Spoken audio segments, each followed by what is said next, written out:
کہ بیوی بندے کے اوپر کب حرام ہو جاتی ہے؟ یہ بھی بڑا ضروری سوال ہے جو برے صغیر کے اندر پایا جاتا ہے. اور یعنی مرد نے اگر کوئی مباشرت کا کوئی ایسا طریقہ اختیار کر لیا یا حیض کے دوران میں مباشرت کر لی یا کچھ بھی کر لیا تو کیا وہ حرام ہو جاتی ہے؟ آپ کہہ سکتے ہیں کہ اب ان کا تعلق ختم ہو گیا ہے، اب حرام ہو گئی ہے؟ ڈاکٹر صاحب، جو اللہ کا دین ہے نا، اللہ کے دین کے اندر 4 چیزوں سے عورت اپنے خامد پر حرام ہوتی ہے. ٹھیک ہو گیا.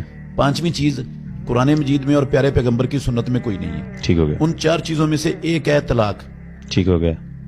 خامد نے طلاق دے دی اور عورت کی عدت پوری ہو گئی.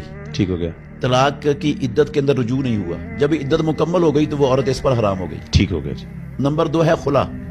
عورت فیملی کورٹ جا کر خلا کر لیتی ہے. ٹھیک ہو گیا. جب خلے کی ڈگری جاری ہو جائے گی، نکاح ان کا ختم ہے اور وہ اس پر حرام ہو گئی. تیسری چیز ہے لیان. ٹھیک ہے. لیان کا مطلب یہ ہوتا ہے کہ خامد نے اپنی بیوی پر بدکاری کی تہمت لگائی ہے لیکن اس کے پاس 4 گواہ نہیں ہے، تو ایسی صورت میں لیان ہوتا ہے 5 قسمیں خامد اٹھاتا ہے. ٹھیک ہے. اور 5 قسمیں عورت اٹھاتی ہے. 4 قسمیں خامد اس طرح اٹھاتا ہے کہ میں اللہ کی قسم اٹھا کے کہتا ہوں کہ میں سچا ہوں اور یہ جھوٹی ہے، اور 5ویں قسم اٹھا کر کہتا ہے کہ اگر میں جھوٹا ہوں اور یہ سچی ہو، مجھ پر اللہ کا غضب اور اللہ کی لعنت نازل ہو. ٹھیک ہو گیا. پھر اسی طرح عورت 5 قسمیں اٹھاتی ہے، تو جب یہ قسمیں دونوں کی پوری ہو جاتی ہیں نا، اس کو لیان کہتے ہیں. ٹھیک ہو پھر گیا. وہ ہمیشہ کے لیے ایک دوسرے پر حرام ہو جاتے ہیں. نہیں، یہ سمجھ لگی مطلب دونوں کی قسمیں پوری ہونے سے کیا مراد ہے؟ 5 قسمیں اس نے اٹھا لی، 5 قسمیں اس نے اٹھا. ٹھیک ہو گیا. اس کے بعد ان کا رشتہ ختم. یعنی اب وہ بدکاری بے شک تھی یا نہیں تھی، رشتہ ختم ہو گیا. یعنی وہ ہمیشہ کے لیے حرام ہو گئی. رجوع نہیں ہو سکتا. ٹھیک ہے. اور کچھ بھی نہیں ہو سکتا. چوتھی صورت، آخری صورت ہے کہ زوجین میں سے دونوں میں سے کوئی ایک مرتد ہو جائے. ٹھیک ہو گیا. تو پھر وہ ایک دوسرے پر کیا ہو جاتے ہیں؟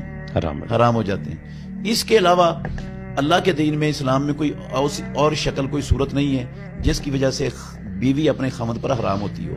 رہا حیض کی حالت میں بیوی سے مباشرت کرنا یا قوم لوط والا عمل کرنا اپنی بیوی سے، یہ کبیرہ گناہ ضرور ہے، سنگین جرم ہے، کبیرہ گناہ ہے، حرام ہے اسلام کے اندر، لیکن اس سے بندہ دائرہ اسلام سے خارج نہیں ہوتا، مرتد نہیں ہوتا. حدیث آئی ہے، رسول اللہ صلی اللہ علیہ وسلم نے فرمایا من اتا امرأتہ حائضا او فی دبرہا فقد کفر بما انزل علی محمد صلی اللہ علیہ وسلم.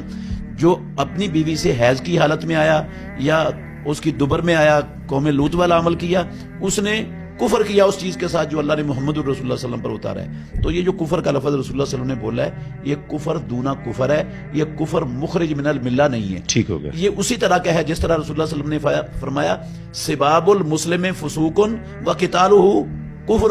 مسلمان کو گالی دینا نافرمانی ہے اور مسلمان سے لڑنا کفر ہے. اب کیا جو مسلمان سے لڑتا ہے ایک مسلمان، وہ کافر ہو جاتا ہے؟ بالکل ٹھیک ہے. یہ کفر دونا کفر ہے، یعنی وہ والا ملت سے خارج کرنے والا کفر نہیں. وہ کفر نہیں ہے.